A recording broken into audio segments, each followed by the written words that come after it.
You got a new e-bike. Congratulations. You got it out of the box and assembled. But guess what? There's still a few more things you can do to get it ready for that first ride, including bedding your brakes. Stick around to the end of the video to see how to do just that. No smooth pickup lines or extra quilts required. For the purposes of this video, we're going to start after assembly. If you haven't assembled your bike yet or you need some assistance with that, go check out our help center. We've got a lot of guides and videos on how to do just that. These things practically assemble themselves. Okay, not quite, but there's some great resources there. If you didn't do these next 3 things while you assembled the bike, now is a great time to do that. To start, charge your battery. They don't generally ship with a full charge, it's just better for storage reasons, so you're going to want to plug that in. Next, do a bolt check. Your bike should have come with a toolkit, including something like this. It may not look exactly like this, but something similar. I find it's easiest to adjust the handlebars while I'm on the bike. Start out by sitting on it and get a feel for what type of riding position you want, more upright or more leaned forward and kind of aggressive. To make that adjustment, you're going to take out your handy dandy tool from your toolkit and loosen the bolt, this pivot bolt here in the middle of the stem. If you want a more upright riding position, raise those handlebars up. They'll go up to 90. There's lots of slack in the cables to do that. If you want a more lean forward, kind of aggressive riding position, push them away from you. I like mine somewhere in the middle, so I'm gonna lock it up about there. Righty-tighty, lefty-loosey, we're good to go. Now, depending on how you adjusted those, more up, more down, you'll notice that your grips and brake levers probably changed too. You can adjust those by loosening the 4 bolts on the clamp on the front in a star pattern, just to give yourself some slack, and then just rotating the bar ever so slightly inside that clamp. You want your hands to be flat. You don't want to be like this or like that. That's not good for your wrists or control. You want them to be fairly flat so you get good support and ease of braking. While we do quality checks and things before we ship bikes, stuff can shift during transit, so it never hurts to have that extra peace of mind and just give them a little check. Next, it's time to adjust the seat. And while personal comfort definitely plays into this, there are a few things to watch out for, some tips and tricks, if you will. Now, I can get on this bike and sit on it just fine with the seat at the lowest position.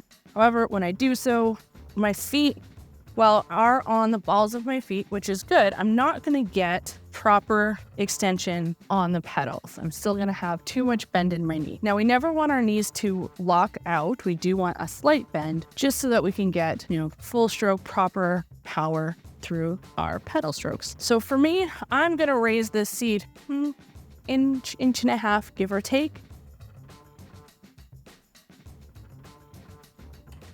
And for most of our bikes, there's no tools required. They'll have a quick release seat clamp, but there are a few models that do require your hex wrench here. So I'm going to raise that up, make sure it's facing forward. And so now I can put just the tips of my toes down, but I'm getting proper leg extension while pedaling. Now, some people might not be quite as comfortable so high up. Do what feels right, but if you're looking for the correct position, that's the one. Hot tip for when you're adjusting your seat, do it while the bike is off, and when you're mounting and dismounting, just hold one of the brakes so you're not riding away without yourself. It just makes things a little easier. Next, check your tire pressure. Again, we don't always ship with full tires because there's only so much space in the box. To find out how much air pressure should be in your tire, it's printed right on the tire. You can just use a regular old tire pressure gauge to find that out. Now, some bikes will ship with the battery already installed and some will ship with it outside the bike. It just kind of depends. Let's say you've taken it out of the frame, you've charged it up, and you're getting ready to go. It's time to install it. We're going to want to make sure it's seated correctly. So to do so, you're going to turn your front wheel. This is the hidden battery on a Duo. Find the bottom, tuck that in first,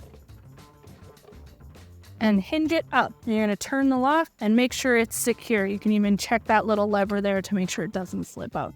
You're going to want to make sure it's nice and snug. Now, maybe you ordered a range extender as well.